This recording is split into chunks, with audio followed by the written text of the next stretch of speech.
Ayo memilih apa yang kau suka. Merdeka belajar wujud yang nyata. Raih mimpimu juga cita-cita. Generasi emas Indonesia. Profil pelajar Pancasila tanamkan di dalam dada. Bismillahirrahmanirrahim. Assalamualaikum warahmatullahi wabarakatuh.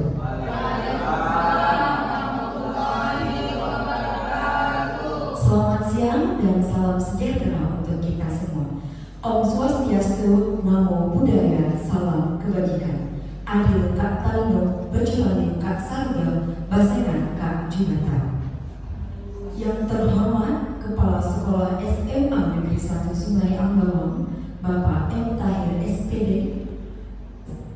Yang saya hormati Ibu Iis Mania selaku CGP Angkatan 11. Yang saya hormati Bapak Ibu Guru SMA Negeri 1 Sungai Ambawang. Puji dan syukur kehadirat Allah Subhanahu wa Ta'ala, Tuhan yang Maha Esa. Atas berkah dan rahmatnya kita dapat hadir dalam acara aksi nyata budaya positif di lingkungan SMA Negeri 1 Sungai Ambawang. Sholawat serta salam tak lupa kita haturkan kepada Nabi besar Muhammad Sallallahu Alaihi Wasallam. Baik, perkenalkanlah saya Nurhayaningsi selaku moderator. Ada susunan acara yang akan kita laksanakan hari ini adalah yang pertama, pembukaan, yang kedua, pembacaan doa, yang ketiga, menyanyikan lagu Indonesia Raya, yang keempat, sambutan Kepala SMA Negeri 1 Sungai Ambawang, yang kelima, pemaparan materi, dan yang keenam, penutup. Baiklah Bapak Ibu yang saya hormati, untuk membuka acara ini marilah kita bersama-sama melafalkan basmalah.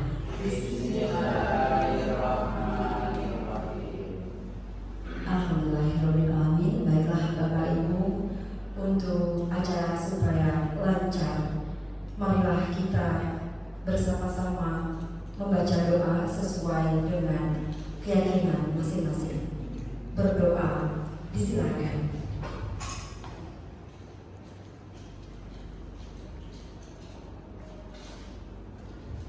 Cukup. Acara selanjutnya yakni menyanyikan lagu Indonesia Raya. Untuk itu dimohon dengan hormat kepada Bapak Ibu silakan untuk berdiri. Kepada Ibu Risa dapat memimpin lagu Indonesia Raya.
Duduk kembali.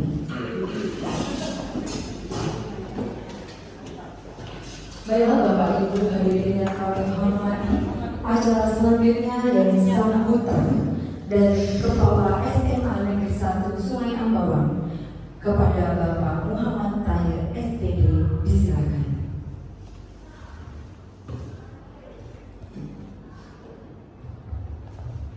Bismillahirrahmanirrahim. Assalamualaikum warahmatullahi wabarakatuh. Salam sejahtera, salam bahagia untuk kita semua. Alhamdulillah, alhamdulillahirabbil alamin, wassalatu wassalamu ala anbiya'i wal mursalin sayyidina Muhammadin wa ala alihi wa sahbihi ajmain. Yang saya banggakan calon guru penggerak, yaitu Bu Iis dan Bu Fitri, dan Bapak Ibu guru SMA Negeri 1 Sungai Ambawang. Mari dalam hal ini kita memanjatkan puji syukur kehadirat Allah Subhanahu wa Ta'ala. Hari ini kita masih diberikan nikmat sehat, tidak kurang satu apapun, dan nikmat kesempatan kita dapat hadir di kegiatan ini dalam rangka menjalankan tugas dari calon guru penggerak angkatan 11. Bapak Ibu, dalam kesempatan ini mari kita sama-sama membangun sekolah ini dengan memberikan yang terbaik untuk anak-anak kita. Dan dalam hal ini teman kita akan memberikan edukasi kepada kita lewat program guru penggerak, yang mana hal ini membangun budaya positif di sekolah, untuk membuat suatu inovasi di sekolah agar siswa-siswi nanti akan menjadi anak-anak yang kita harapkan, yang meneruskan estafet kita dan menjadi anak-anak yang bisa dibanggakan oleh orang tua, masyarakat, dan juga akan menjadi anak generasi emas nanti pada 45.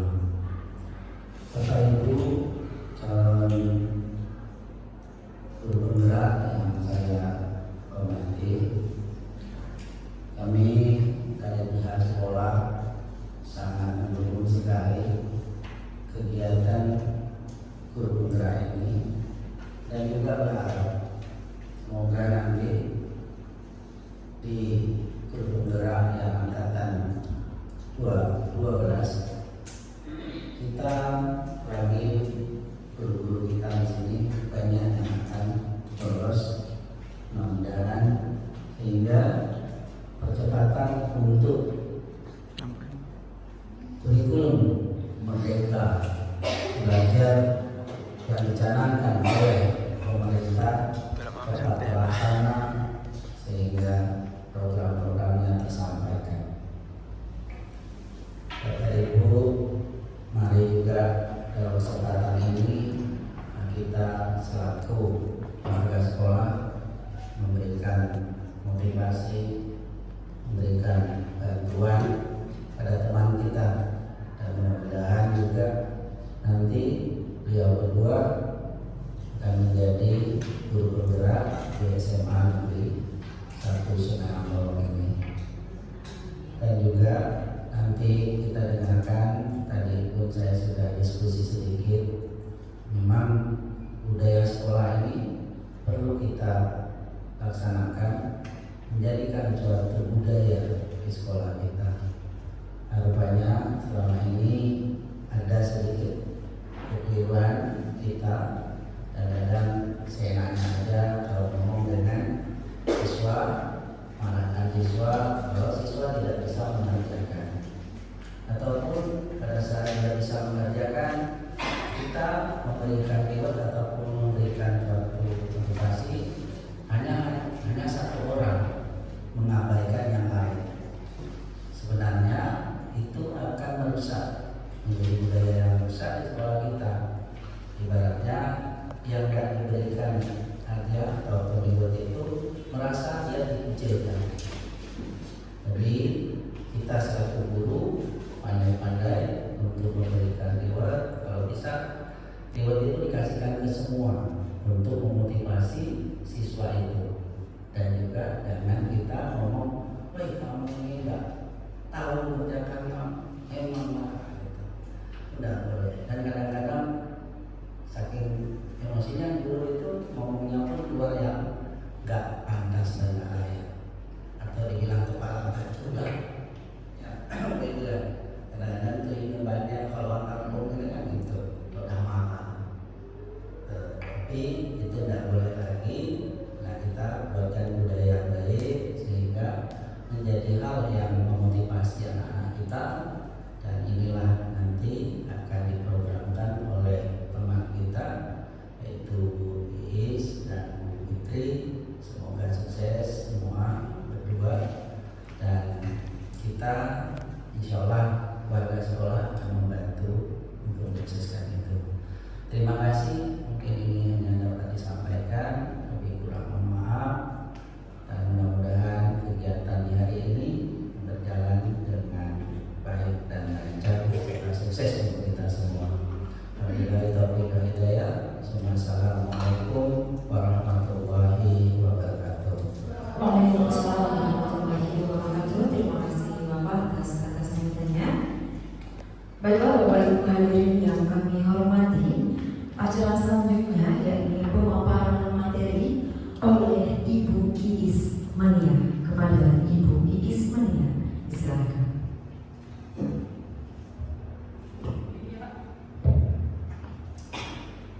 Assalamualaikum warahmatullahi wabarakatuh. Selamat siang Bapak Ibu yang luar biasa. Saya ucapkan terima kasih atas kehadiran Bapak Ibu, terutama Bapak Kepala Sekolah yang telah mendukung kami kegiatan guru penggerak ini. Jadi Bapak sangat mendukung, kami ucapkan terima kasih. Terus Bapak Ibu yang bisa hadir hari ini, saya juga ucapkan banyak-banyak terima kasih. Bapak Ibu, sedikit informasi untuk Bapak Ibu. Jadi pada hari ini saya akan melakukan tugas aksi nyata, yaitu di modul 1.4, yang mana modul 1.4 ini adalah modul akhir di modul 1. Jadi saya melakukan aksi nyata, yaitu pembiasan ya, bagaimana membangun budaya positif di sekolah. Untuk capaian kompetisi hari ini itu, sebelumnya di sini ada kami menerapkan peraturan atau keyakinan kelas yang perlu Bapak Ibu perhatikan pada kegiatan kita pada hari ini. Yang pertama, berdoa. Tadi sudah kita lakukan bersama. Yang kedua, boleh mencatat yang sekiranya dianggap penting. Ketiga, apabila ingin bertanya dan menjawab pertanyaan, biasakan dengan mengacukan tangan dahulu. Apabila ada kesalahan teknis dan sistem, mohon untuk dimaklumi. Yang kelima, kita mulai waktu, selesainya kita usahakan tepat waktu. Berikutnya, yang terakhir ada lob dan kepala. Di situ melambangkan kita hari ini harus mengikuti kegiatan dengan hati yang bahagia dan pikiran yang senang, seperti itu, Bapak Ibu. Adapun kompetisi lulusan pada materi ini diharapkan berkontribusi untuk mencapai kompetisi lulusan sebagai berikut. Guru memahami pentingnya mengetahui kebutuhan belajar dan lingkungan yang memfasilitasi seluruh individu di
juga teori motivasi perilaku manusia.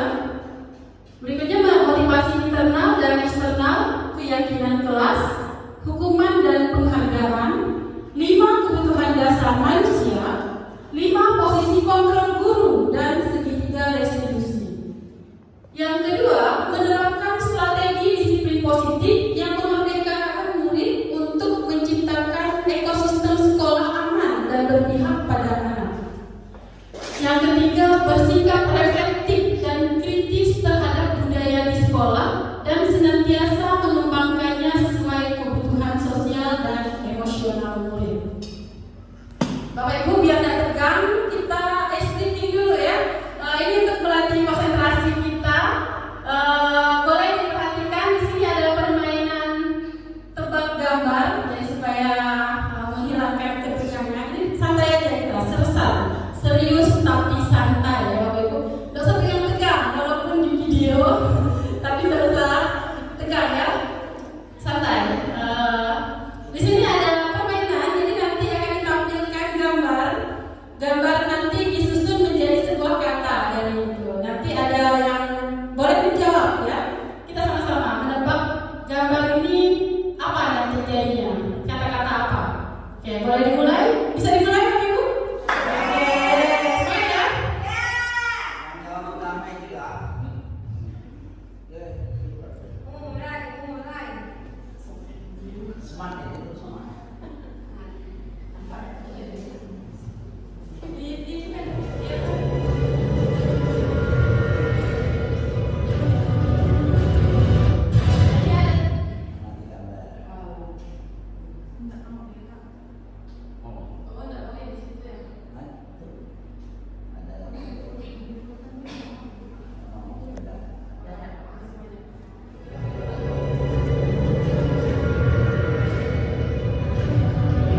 Ada 7 gambar yang harus ditebak. Sudah siap? Ayo. Ini pause dulu, Bu Fitri. Boleh? Nah, ada apa nih? Tahu dan lalat. Apa nih? Apa? Tai lalat. Ayo kita lihat, benar nggak?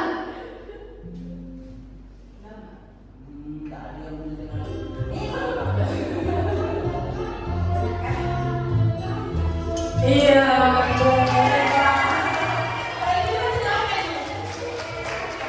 Ya, nomor 2. Oke, apa? Pergi apa? Iya enggak? Ikut ini. Coba kita cek.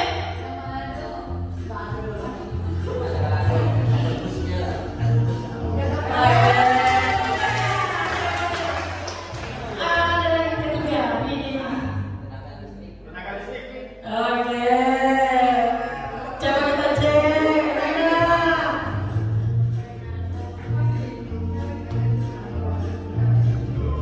Iya. Ya, akhirnya tempat ini udah mulai agak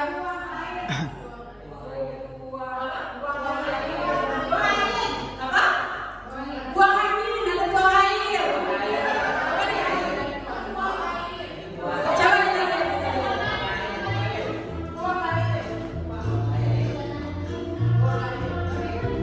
Iya.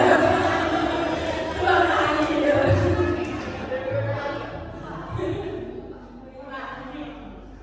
Apa nih? Nomor 5 ada minta. Ada yang lain? Apa dia? Apa tuh? Apa? Apa? Minta 100, minta uang. Ayo.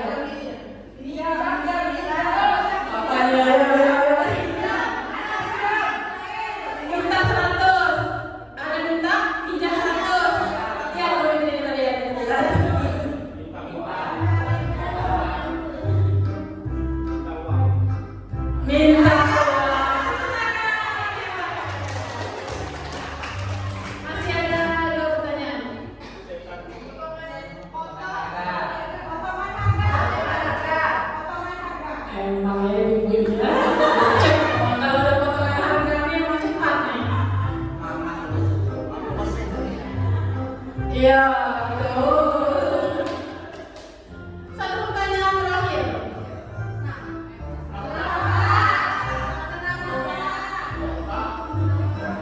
Kita lihat. Oke, tepuk tangan untuk kita semua, Bapak Ibu hebat sekali dan bisa menebak semua gambar. Ternyata masih fokus walaupun sudah siang-siang ya. Oke, sekarang sudah agak segar, udah tidak terlalu pusing lagi, tidak tegang lagi ya.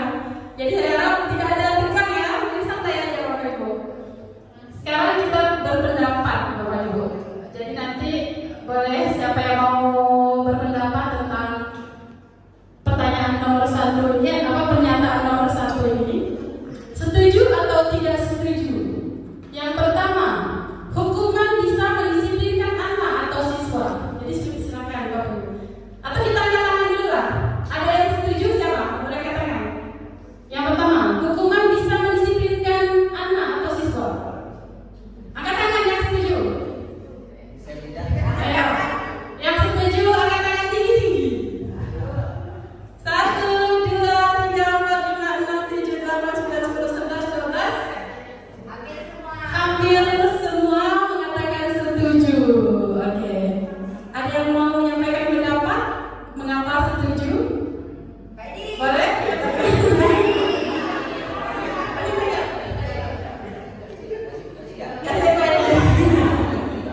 Kalian setuju ya? Yang tak setuju ada nggak? Tadi ada tak setuju. Yang setuju dulu. Terima kasih. Ini tak setuju. Setuju Pak Edi tadi.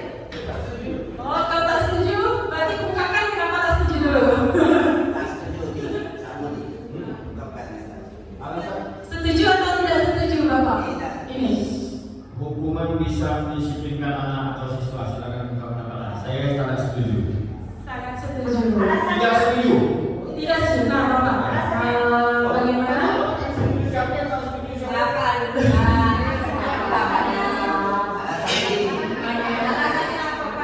Alasannya apa? Oke. Jadi secara ilmu ke psikologi bahwa setiap manusia itu tidak sama di dalam menerima punishment maupun reward, hukuman maupun penghargaan. Jadi setiap manusia itu memiliki standar emosional maupun standar intelijensi secara emotional quotient maupun intelligence quotient. Jadi setiap manusia itu secara penerimaannya berbeda-beda. Ada manusia yang apabila kita memberikan punishment ataupun hukuman, dia malah menjadi down.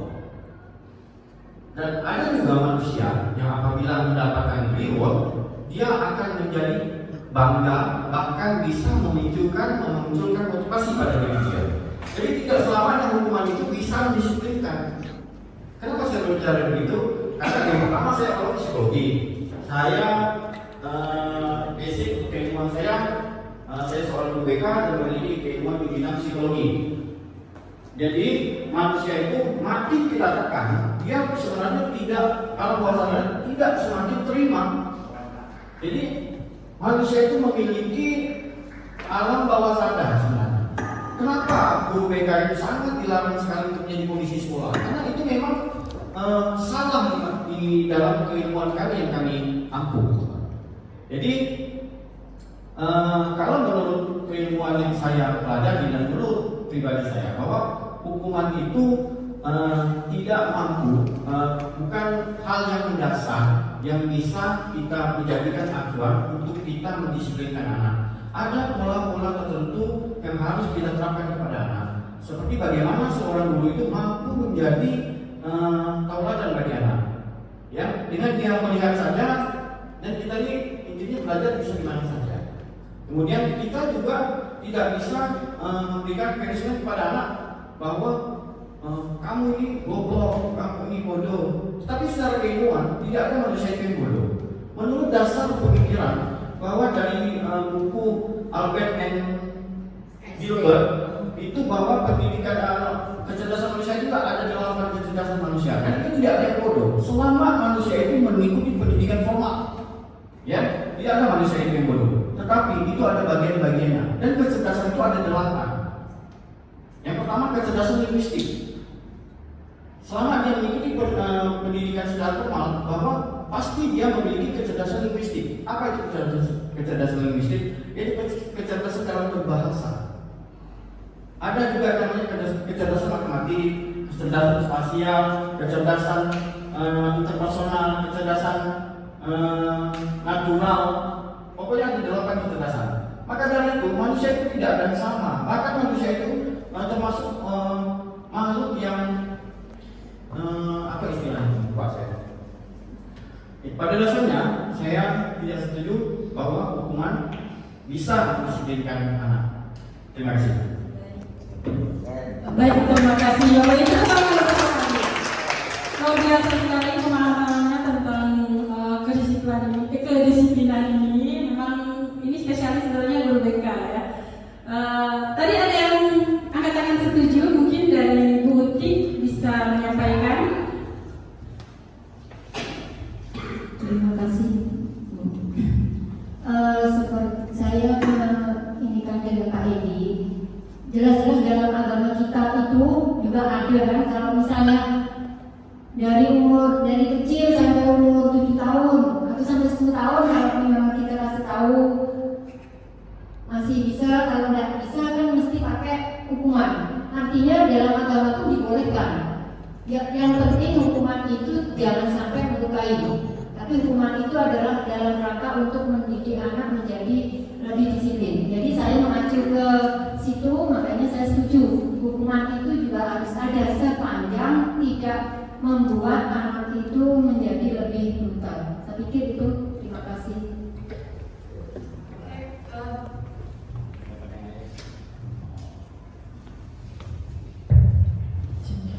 Baik, jadi ada 2 pendapat yang berbeda dari Bapak Ibu.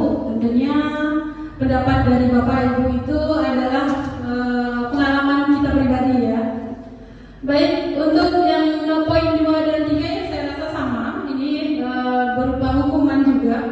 Terus yang ketiga ini agak berbeda sedikit. Memberikan penghargaan dapat memberikan motivasi belajar anak. Bagaimana pendapat Bapak Ibu? Setuju ya? Setuju? Oke. Kalau setuju boleh kita lanjut. Jadi pendidikan memberi tuntunan atau menuntun terhadap segala kekuatan kodrat yang dimiliki anak agar ia mampu mencapai keselamatan dan kebahagiaan yang setinggi-tingginya, baik sebagai seorang manusia maupun sebagai anggota masyarakat. Jadi ini adalah kutipan dari buku Ki Hajar Dewantara tentang pendidikan yang menuntun segala kekuatan kodrat anak. Jadi kita sebagai pendidik itu tugasnya adalah menuntun kekuatan kodrat anak untuk mencapai keselamatan dan kebahagiaan yang setinggi-tingginya. Jadi kita tugasnya itu benar-benar guru itu mulia ya Bapak Ibu. Menuntun dari anak itu misalnya tidak tahu sampai anak itu menjadi sukses dan mencapai keselamatan dan kebahagiaan yang setinggi-tingginya. Ini menurut Ki Hajar Dewantara. Perubahan paradigma teori kontrol atau teori pilihan. Ini ilusi kontrol kita selama ini sebagai pendidik. Tentunya kita pernah berpikiran ke-4 poin ini, ya, yang mana ilusi guru bisa mengontrol murid, ilusi bahwa kritik dan membuat orang merasa bersalah dapat menguatkan karakter. Yang ketiga, ilusi bahwa semua perbuatan positif efektif dan bermanfaat. Yang keempat, ilusi bahwa orang dewasa memiliki hak untuk memaksa. Tentunya saya rasa, saya pribadi lah, saya pada awalnya sebelum mempelajari modul 1.4 ini tentang disiplin positif, saya menerapkan ini di rumah, terutama dengan anak saya. Saya mempunyai ilusi atau paradigma pandangan saya selama ini seperti ini. Saya sebagai orang dewasa ini memiliki hak untuk memaksa, bahwa untuk menuntun seorang anak itu bisa dipaksa. Tapi pada dasar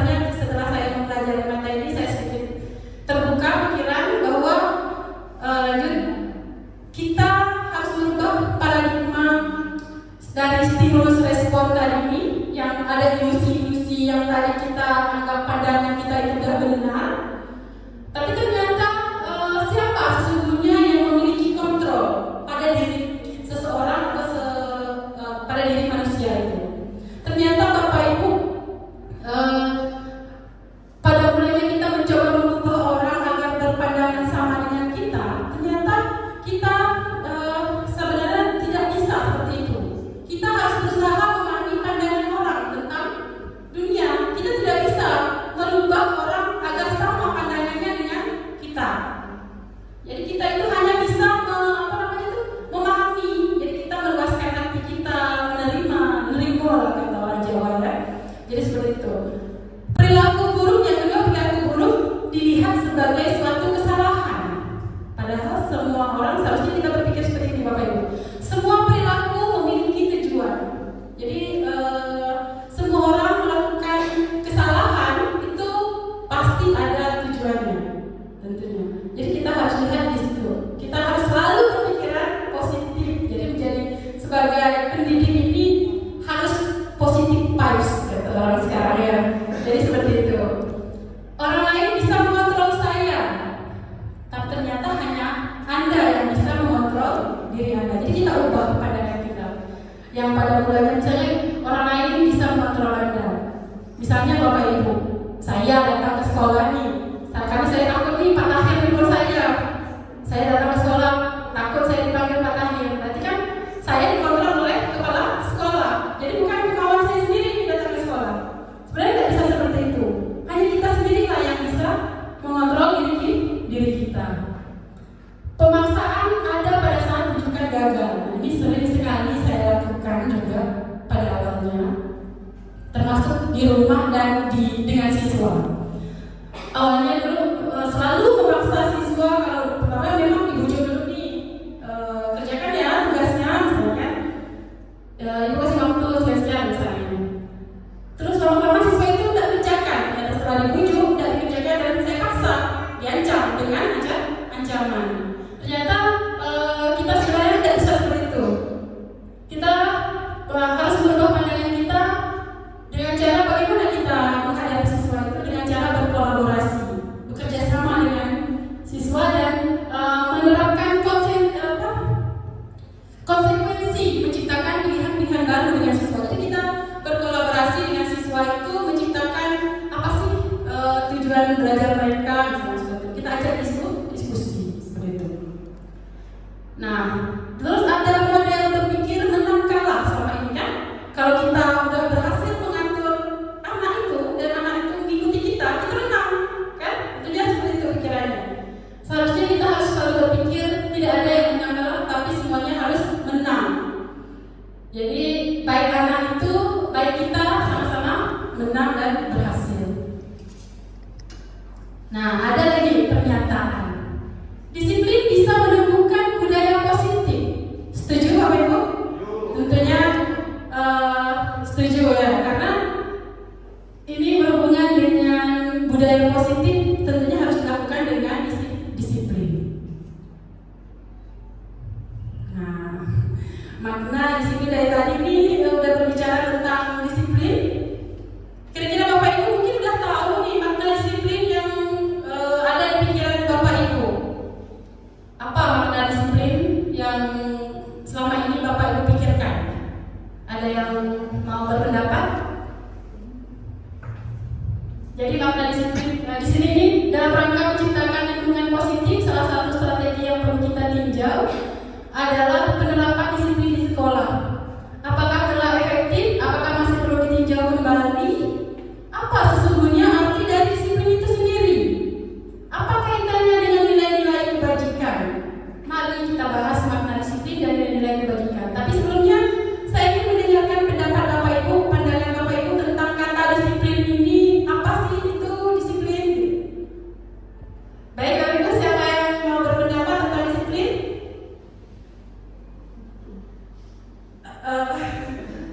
Boleh pindah?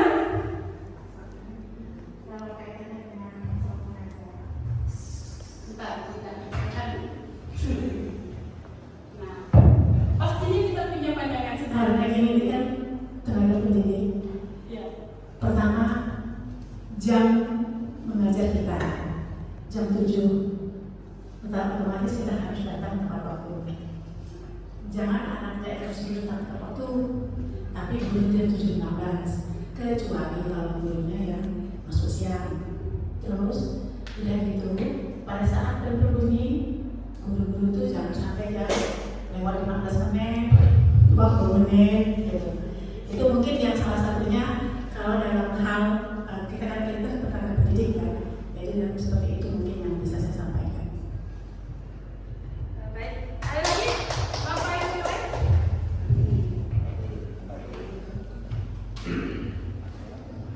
Baik, kalau menurut saya makna disiplin itu bagaimana kita bisa taat dan patuh dengan apa yang menjadi aturan. Contoh, kalau kita bekerja di suatu instansi, apapun bentuk aturan yang diterapkan di situ, ya bagaimana kita bisa taat dan patuh, itulah bentuk dari makna kedisiplinan seseorang. Ya, kalau setiap aturan itu untuk aturan itu berupaya untuk mendisiplinkan karyawan maupun siswa, dibuatlah itu aturan. Ya, intinya bagaimana kita bisa taat dan patuh dengan aturan yang ada, maka terciptalah disiplin itu. Oke, terima kasih. Tepuk tangan untuk Pak Edi dan Bu Ida, luar biasa sekali dua sudut pandang yang berbeda tentang makna disiplin ini. Kalau kayak ini merupakan disiplin tentang kepatuhan terhadap peraturan. Kalau Bu Ida tadi kita sendiri ya Bu Ida. Jadi kalau kita datang ke sekolah jamnya jam 7, jangan datangnya jam 7.15. Ya, karena kita sudah punya tata tertib yang tertera di sekolah. Oke, lanjut. Nah, jadi di mana ada kemerdekaan, disitulah harus ada disiplin yang kuat. Jadi ini kutipan dari Ki Hajar Dewantara. Luar biasa ya Bapak pendidikan kita ini, filosofi pendidikannya masih terngiang-ngiang di telinga kita sebagai pendidik tentunya. Banyak sekali filosofi yang kita terapkan di sekolah, terutama sekarang di lingkungan kayak di kurikulum Merdeka ini menerapkan filosofi yang diajarkan oleh Ki Hajar Dewantara. Jadi pemikiran Ki Hajar Dewantara tadi berkaitan kemerdekaan itu. Jadi kita itu bisa menggerakkan diri tanpa harus adanya perintah. Jadi kita merdeka dari intimidasi, merdeka dari perintah. Itu makna kemerdekaan menurut Ki Hajar Dewantara. Kita harus mampu membangun kekuatan motivasi internal kita dari dalam diri kita tanpa adanya peraturan. Misalnya tadi kalau saya kasih contoh, saya datang ke sekolah karena takut dimarah oleh kepala sekolah, itu adalah motivasi eksternal Bapak Ibu. Jadi kita masih belum merdeka kalau seperti itu. Kalau tujuan kita datang ke sekolah adalah memenuhi tanggung jawab kita sebagai guru, itu adalah tugas kita. Seperti itu. Di situ adalah motivasi internal kita. Kita mau sendiri tanpa ketika Pak Gesek ada di sekolah, kita rajin nih masuk kelas misalnya. Ketika Bapak misalnya berhalangan hadir di sekolah, kita seenak-enaknya di kantor. Berarti kan motivasi kita mengajar itu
Enggak mau. Enggak. Pokoknya enggak. Sama laptop kan? Kita laptop.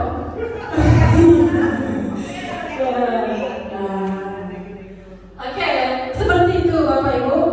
Nah, contohnya boleh kita praktikkan. Mungkin Bapak Ibu bisa seolah-olah atau Bapak Ibu pegang handphone, kalau bisa berhasil dibuka berarti punya jadi kawan. Oke, ayo. Boleh kita melakukan mainannya. Boleh dimulai sekarang. 1, 2, 3. Oke, kita coba.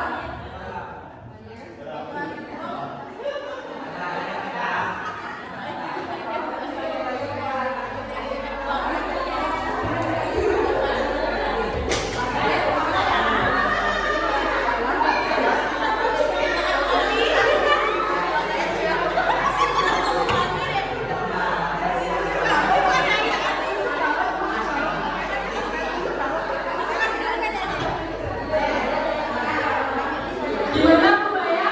Sudah berhasil membuka?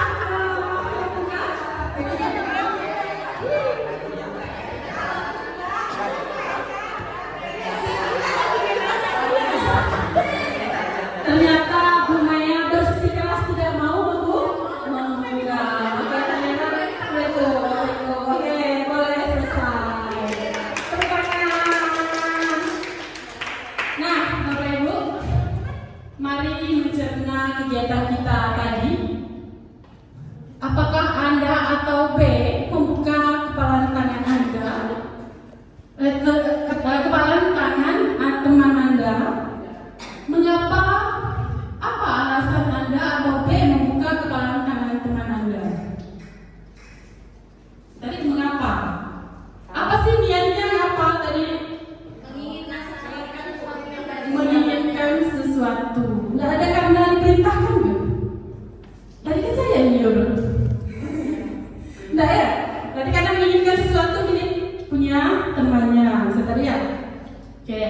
Yang kedua, apakah Anda atau A menutup kepalan tangan Anda?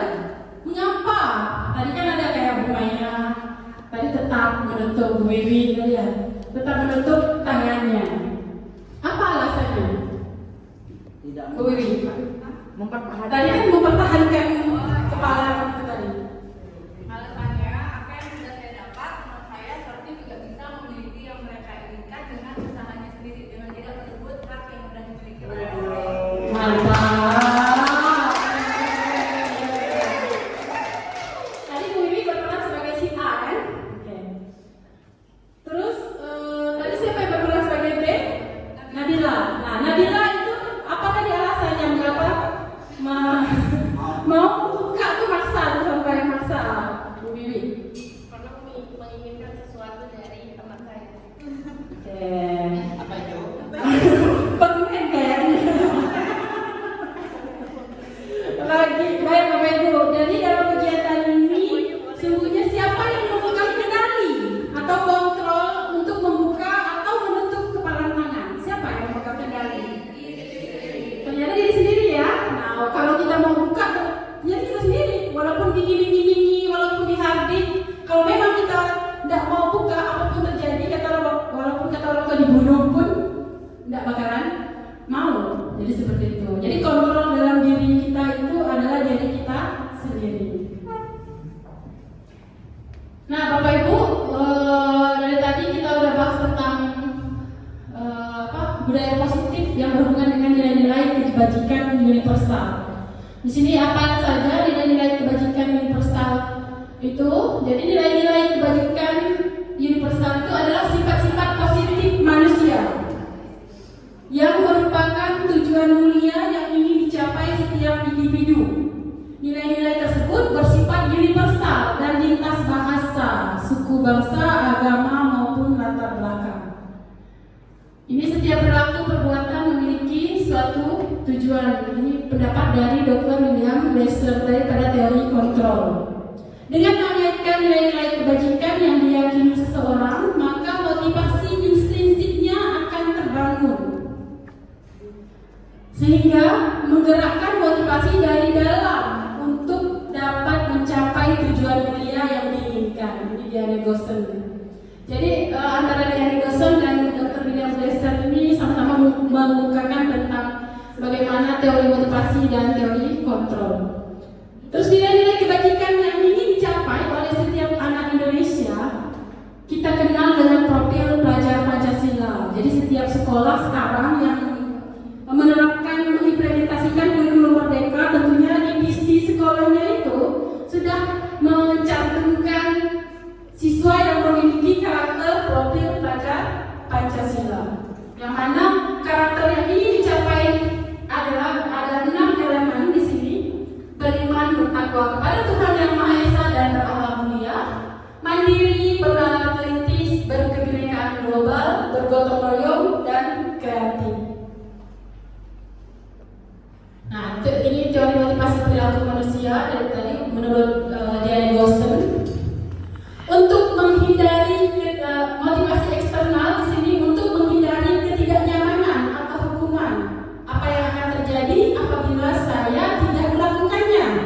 Nah, jadi kalau saya tidak melakukannya, apa yang terjadi pada diri saya? Ini berupa motivasi eksternal kalau pikirannya seperti itu. Ada juga yang poin 2, untuk mendapatkan imbalan dari orang lain atau institusi. Apa yang akan saya dapatkan apabila saya melakukannya? Nah, ini ada motivasi internal. Kalau 1 dan 2 tadi adalah berupa motivasi eksternal. Ini yang poin ketiga, ini adalah motivasi internal, yaitu berupa tujuan disiplin positif. Jadi motivasi internal itu adalah untuk menghargai diri sendiri, tidak ada karena embel-embel atau imbalan atau menghindari suatu hukuman dari orang lain. Nah, ini Bapak Ibu tadi pada pertanyaan pemantik pertama, poin ketiga saya bertanya apakah penghargaan itu bisa meningkatkan motivasi belajar murid. Ternyata Bapak Ibu paradigma pemikiran kita sama. Selama ini kita menganggap bahwa penghargaan itu masih bisa untuk memotivasi murid. Tapi Bapak Ibu kenyataannya pada implementasi kurikulum Merdeka ini mengambil dari Al-Fikon tahun 1993 kutipannya. Jadi ada beberapa dampak dari pemberian penghargaan. Ini setelah beliau ini melakukan penelitian, tentunya segala kutipan yang ada di buku beliau ini semua sudah dilakukan penelitian. Jadi ada dampak dari pemberian penghargaan Bapak Ibu. Yang pertama, pengaruh jangka pendek dan jangka panjang. Penghargaan menghukum. Jadi penghargaan itu bisa menghukum siswa. Penghargaan bisa mengurangi ketepatan. Penghargaan itu tidak efektif. Terus penghargaan merusak hubungan. Jadi 5 poin ini yang menjadi dampak apabila kita, makanya di kurikulum Merdeka ini tidak ada namanya peringkat kelas ya Bapak Ibu. Nah, ini salah satu alasannya mengapa peringkat kelas ditiadakan, karena pengaruhnya hanya pengaruh motivasi eksternal, tidak termotivasi dari dalam diri sendiri. Nah, dihukum oleh penghargaan. Jadi dengan adanya penghargaan ini ada motivasi orang, saya yang mau jadi penguasa di sini supaya dihargai seperti itu. Jadi menunjukkan kualitas ya Bapak Ibu. Jadi penghargaan juga bisa mematikan kreativitas. Penghargaan mengurangi motivasi intrinsik. Memang dari 10 mungkin adalah 1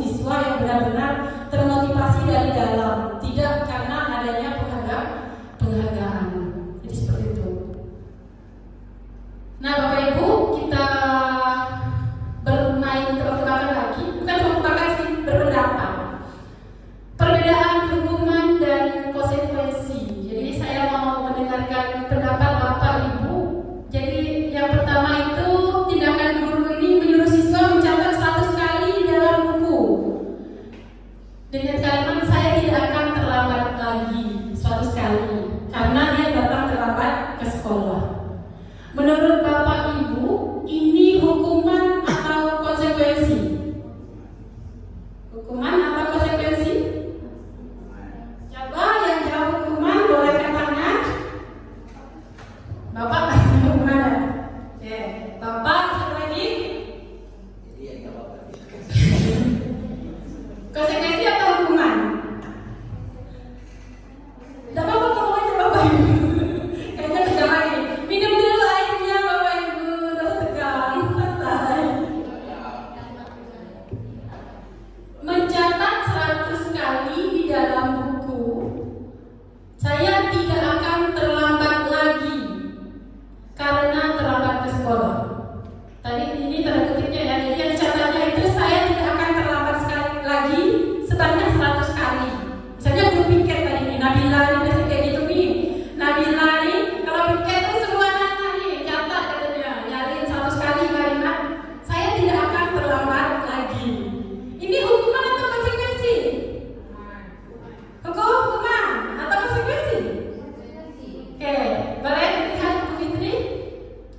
Oke, Bapak Ibu ternyata ini ada berupa hukuman ya Bapak Ibu. Karena kita kesannya itu memerintahkan dia, karena dia terlambat, jadi kita suruh dia mencatat. Yang kedua, lari mengelilingi lapangan basket 2 kali karena terlambat hadir di sekolah. Hukuman atau konsekuensi? Hukuman. Coba kita lihat. Oke, masih hukuman. Yang ketiga, murid diminta untuk push up 15 kali karena tidak menggunakan masker ke sekolah. Ini siapa yang suka kasih suruh push up di sekolah? Kayaknya lumayan tuh ini. IPPP. Enggak kan ya, suruh push up Bapak Ibu, bukan Bapak Ibu, saya juga sering dulu. Benar, saya sering sekali. Nah, menggantikan kertas tugas teman yang telah dicoret-coret. Konsekuensi. Menggantikan, membersihkan tumpahan air di meja tulis karena tersenggol pada saat belajar. Lanjut, murid disuruh untuk tidak menggunakan sepatu seharian di sekolah karena tidak menggunakan sepatu hitam. Ini kayak di bahasa kayak gini. Ini suka nih, bawa kasih kita. Ya, ternyata ini adalah hukuman Bapak Ibu. Karena sifatnya itu dia itu menyuruh tanpa menggunakan sepatu kan, disuruh belajar kaki seharian kan, beban mental dan moralnya itu sepanjang hari menggunakan ceker ayam di sekolah kan, dia kawan-kawannya pasti ada dialog kawan.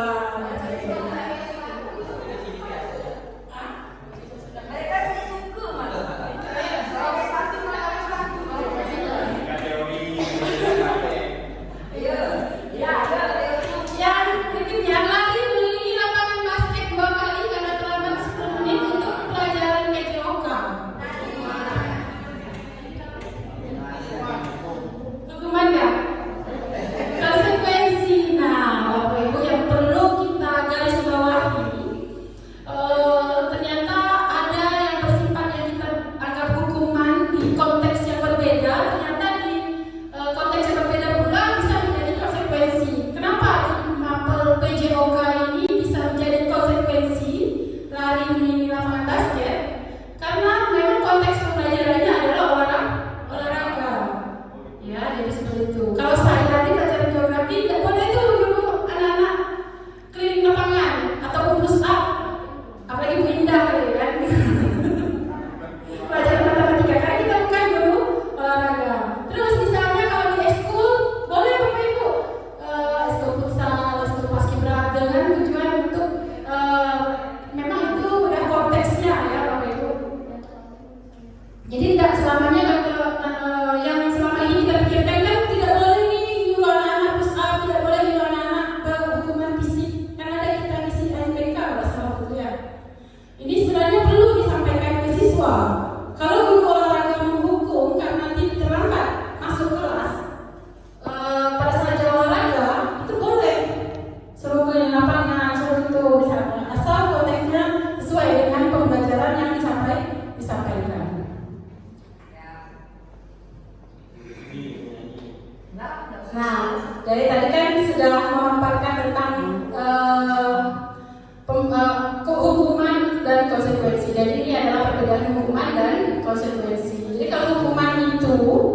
sesuatu yang menyakitkan dan harus terjadi. Ya kan hukuman seperti itu kan. Terus kalau konsekuensi itu sesuatu harus terjadi. Nah, tapi tidak menyakitkan. Seperti tadi contohnya dia menggantikan buku temannya yang telah dia coret. Atau ketika dia menumpahkan sesuatu di lantai, dia langsung mengepelnya. Itu namanya konsekuensi terhadap apa yang sudah dilakukan. Membuat anak sakit fisik maupun hati untuk jangka waktu yang lama ini hukuman. Anak membenci kedisiplinan, adanya paksaan, mendorong anak menyakiti diri sendiri, konsep diri yang buruk, anak belajar untuk menyembunyikan kesalahan, marah, rasa bersalah, dipermalukan, merasa tidak dihargai. Jadi ini bentuk dampak dari hukuman ya Bapak Ibu. Contoh-contoh dari akibat ketika menghukum itu seperti apa? Kalau konsekuensi suatu harus terjadi, membuat anak merasa tidak nyaman dalam jangka waktu pendek saja, tidak dalam jangka waktu panjang. Anak menghargai disiplin, terus stimulus dengan tanggapan, dia mudah menanggapi. Ketika dia berbuat salah, dia tahu konsekuensinya apa. Jadi seperti itu kalau kita membiasakan dengan konsekuensi. Konsep diri yang baik, anak belajar untuk mematuhi peraturan karena dia memiliki konsekuensi tadi ini. Kehilangan hak dibuat tidak nyaman, diasingkan untuk sementara atau time off. Jadi dia sementara, kalau konsekuensi itu tidak selama-lamanya, ini sifatnya sementara. Nah Bapak Ibu, lalu bagaimana sebenarnya anak-anak ini bisa berubah? Tadi katanya menghukum tidak boleh Bu, fisik tidak boleh, marah-marah tidak boleh. Jadi gimana nih anak-anak bisa berubah? Menurut Bapak Ibu, kasih penghargaan juga tidak tepat, ya. Jadi gimana Bapak Ibu? Sebenarnya anak-anak ini bisa berubah? Ada, boleh kita lihat pembahasannya. Nih, Bapak Ibu. Jadi bagaimana seseorang bisa berubah dari paradigma stimulus respon kepada pendekatan teori kontrol? Di sini dia mengatakan bahwa bila kita ingin membuat kemajuan perlahan, sedikit-sedikit ubahlah sikap atau perilaku Anda. Anda itu siapa? Kita ya, sebagai penuntut tadi. Maka kita perlu mengubah kerangka acuan kita atau kerangka pikiran kita. Ubahlah bagaimana Anda melihat dunia, bagaimana Anda berpikir tentang manusia. Ubahlah paradigma Anda, skema pemahaman dan penjelasan aspek-aspek tertentu tentang realitas.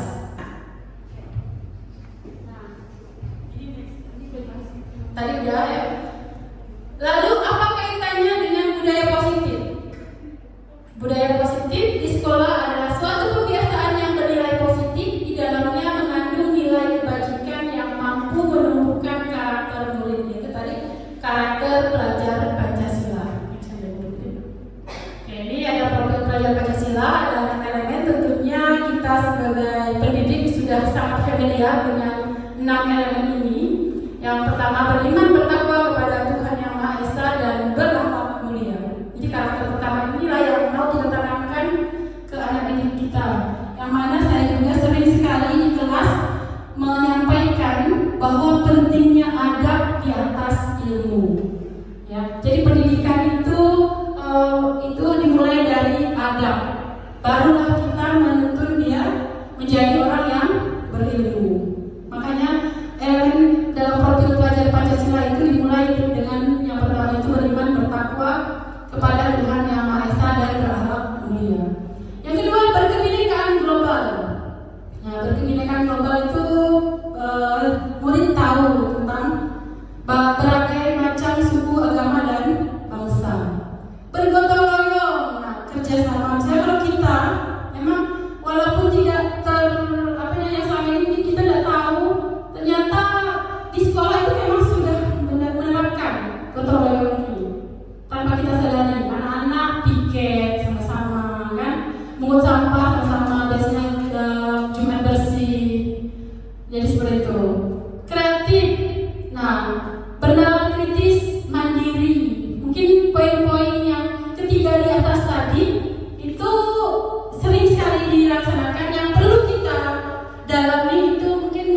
menjadikan anak itu kreatif, bernalar kritis dan mandiri. Oke. Nah, Bapak Ibu, jadi bagaimana kita dari tadi kan saya ngomong tentang budaya positif apa itu, bagaimana caranya mulainya kan?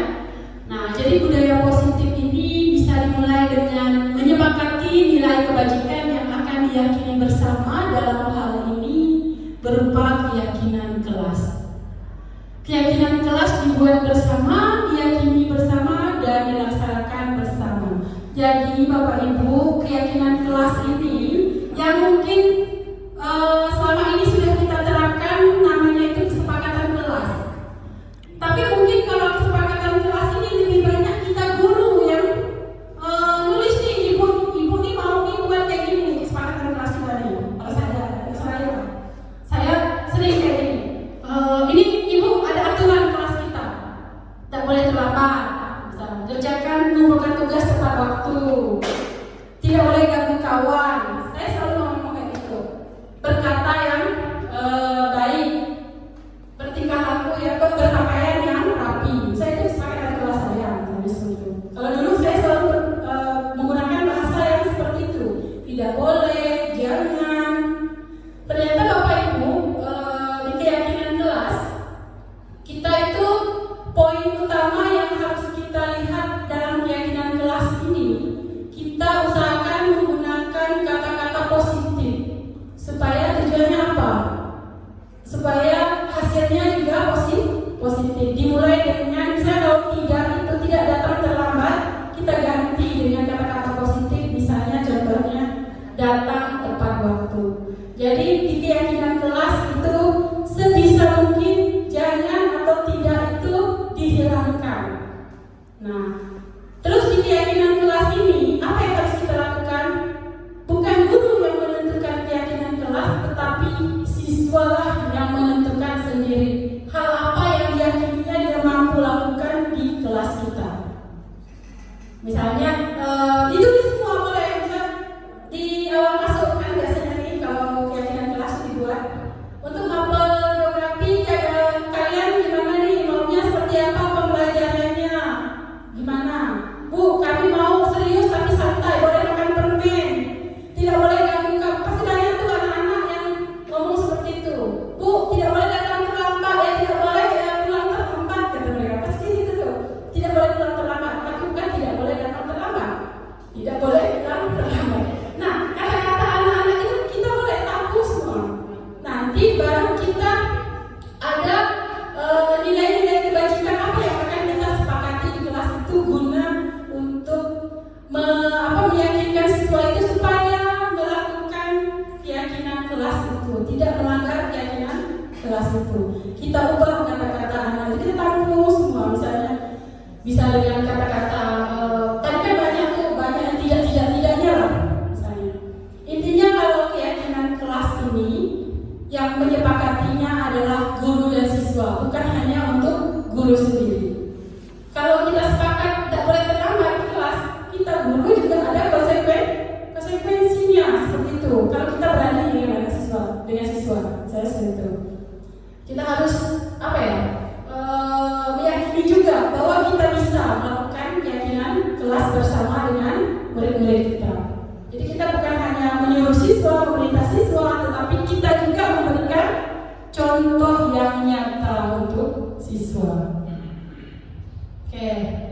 Sekarang kita akan bahas tentang bagaimana 5 kebutuhan dasar manusia. Jadi 5 kebutuhan dasar manusia ini adalah hal yang perlu kita perhatikan ketika kita berhadapan dengan siswa yang bermasalah di sekolah. Bisa jadi siswa yang sering bermasalah di sekolah ini kurangnya tentang kebutuhan dasar manusia ini ada 5 ini. Tadi Pak Edi sudah menyinggung tentang bagaimana perilaku anak kan, udah disinggung sedikit. Emang udah Pak Edi kayaknya udah menguasai tentang materi disiplin positif. Ini memang nyambung dengan BK, bimbingan konseling. Jadi kita harus memantau, memperhatikan ketika siswa misalnya sering ganggu temannya di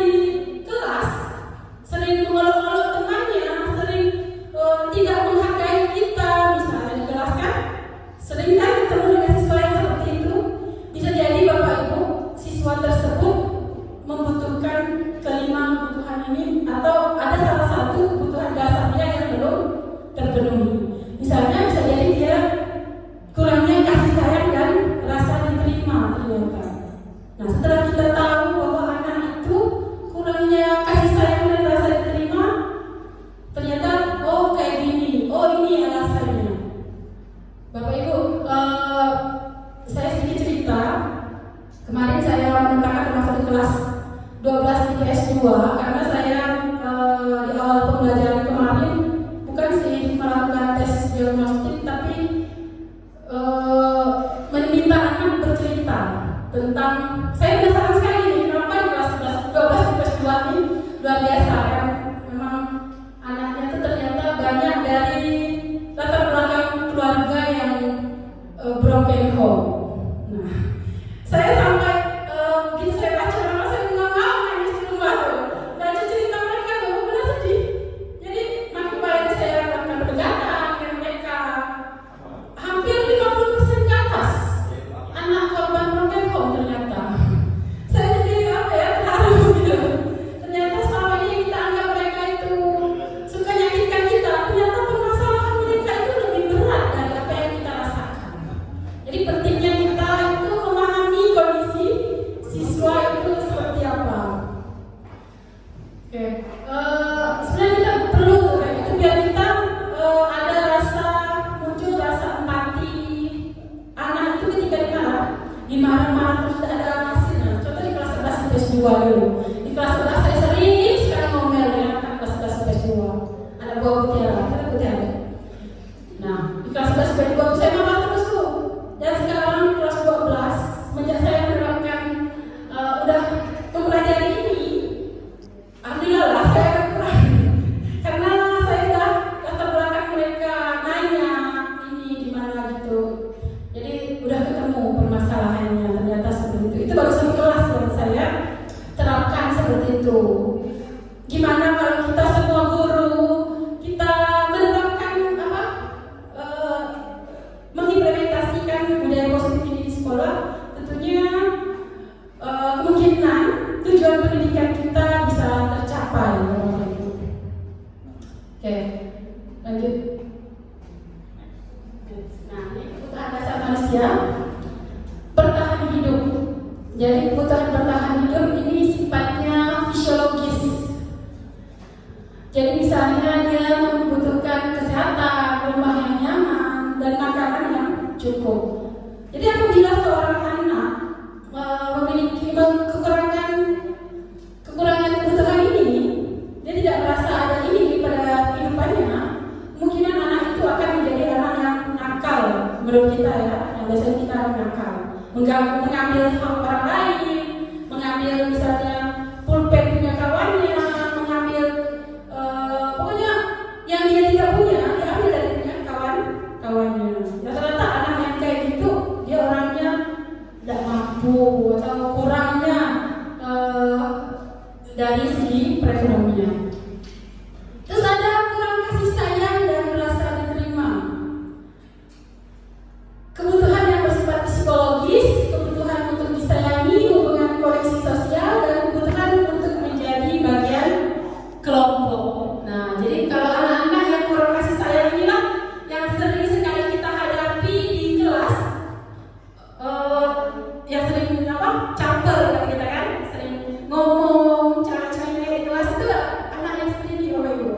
Jadi bagaimana cara kita mengatasi hal seperti ini? Pendekatan perhatian. Jadi seperti itu ditanya, tanya dalam jalan dengan ceweknya ke, saya sering sekarang kayak gini, oh ini bu, teman. Jadi mereka tuh cerita, senang sekarang bercerita. Ada sesinya. Memang kita sebagai guru tidak hanya memberikan materi saja di kelas, Bapak Ibu. Bisa jadi 1-2 jam pelajaran itu sesi curhat itu penting.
posisi kontrol kita di di slide show bisa nggak?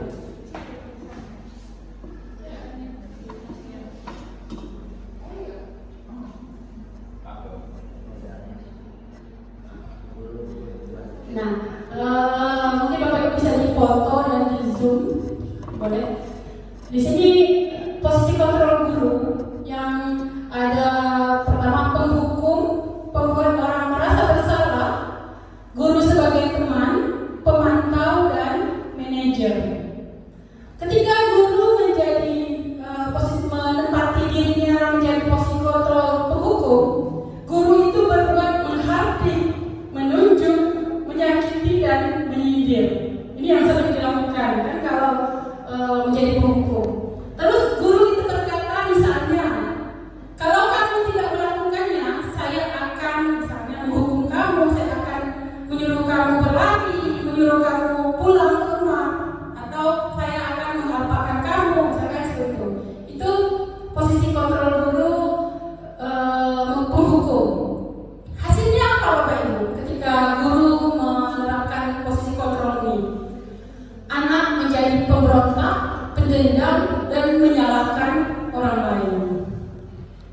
Yang kedua, pembuat orang merasa bersalah. Ini saya sendiri, kayak dalam posisi kontrol ini saya sendiri sekali.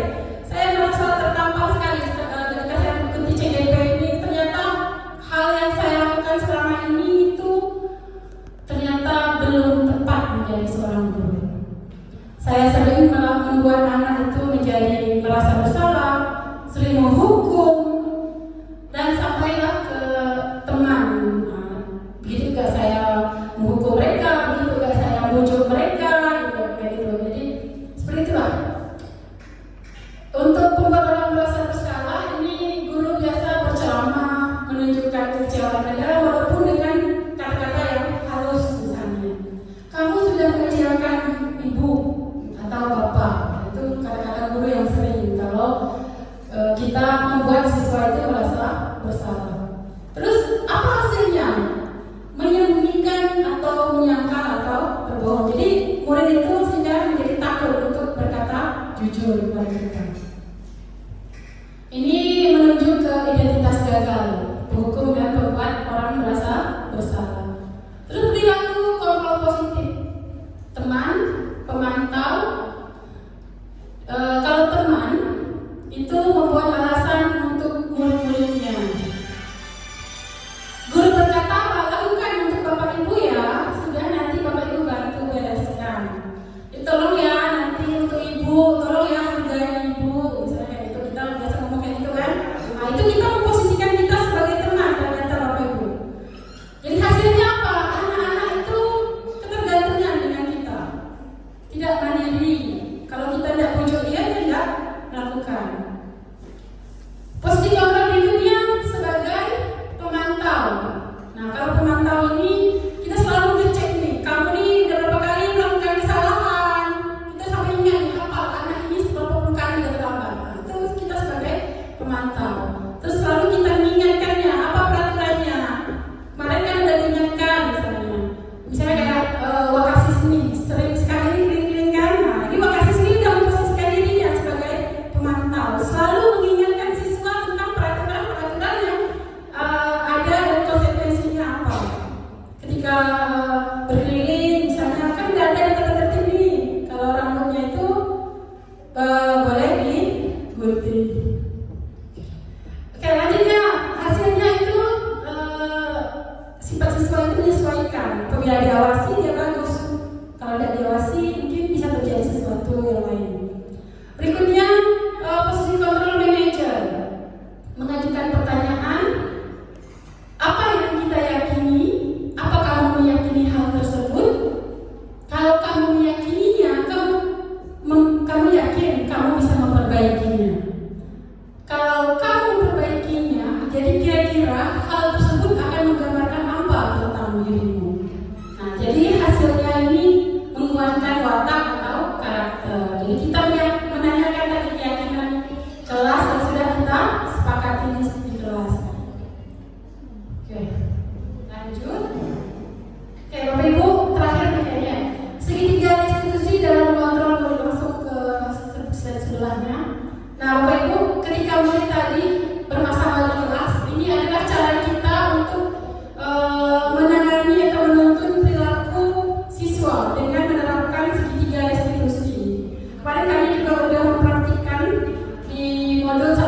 ketiga tentang praktik segitiga restitusi ini, bagaimana menuntut perilaku siswa ketika siswa membuat kesalahan. Syuting juga ada skenario juga. Yang pertama, memvalidasi tindakan yang salah. Kita memanggil siswa, tentunya kita langsung bertanya, kamu tentu punya alasan mengapa melakukan ini. Adakah cara yang lebih efektif untuk mendapatkan apa yang kamu butuhkan? Terus menanyakan, melestarikan identitas. Yang berikutnya, ini melestarikan identitas. Ketika kita sudah bertanya, berdiskusi dengan siswa mengapa tadi sudah memvalidasi tindakan, baru kita melestarikan identitas supaya siswa itu tidak merasa bersalah. Melakukan misalnya dengan kata-kata, melakukan kesalahan itu biasa. Ibu juga pernah terlambat datang ke sekolah. Tetapi bagaimana caranya kita untuk memperbaikinya kemudian hari seperti itu. Terus menanyakan keyakinan yang ketiga. Keyakinan kelas apa yang telah kita sepakati? Kamu ingin menjadi orang yang seperti apa? Jadi seperti itu untuk gambaran segitiga restitusi dalam menuntun perilaku siswa. Oke, lanjut ke 9 ciri-ciri restitusi. Yang pertama, bukan untuk menebus kesalahan, namun untuk belajar dari kesalahan. Yang kedua, memperbaiki hubungan. Ketiga, memberikan tawaran, tetapi bukan paksaan. Yang keempat, restitusi menuntut untuk melihat ke dalam diri. Yang kelima, restitusi mencari kebutuhan dasar yang mendasari tindakan. Yang keenam, restitusi diri adalah cara yang paling baik. Yang ketujuh, restitusi fokus pada karakter bukan tindakan. Yang kedelapan, restitusi fokus pada solusi. 9, restitusi mengembalikan murid yang berbuat salah pada kelompoknya. Jadi yang ke-9 ini murid dikembalikan lagi supaya dia bisa memperbaiki kembali apa yang sudah dilakukannya. Baik Bapak Ibu, masih demikianlah pemaparan dari, lanjut aja, teknikal sudah sedikit itu, dari budaya positif di sekolah. Mudah-mudahan dengan adanya pembiasaan baik dari kita bisa mencapai tujuan pendidikan yang setinggi-tingginya. Jadi terima kasih. Salam bahagia, menjadi guru tergerak, bergerak, dan menggerakkan. Untuk sesi tanya jawab nanti akan kita ajukan di akhir setelah sesi Bu Fitri selesai, ya Bapak Ibu. Terima kasih. Assalamualaikum warahmatullahi wabarakatuh. Waalaikumsalam warahmatullahi wabarakatuh. Terima kasih kepada Bu Ismania, ilmu yang sangat luar biasa.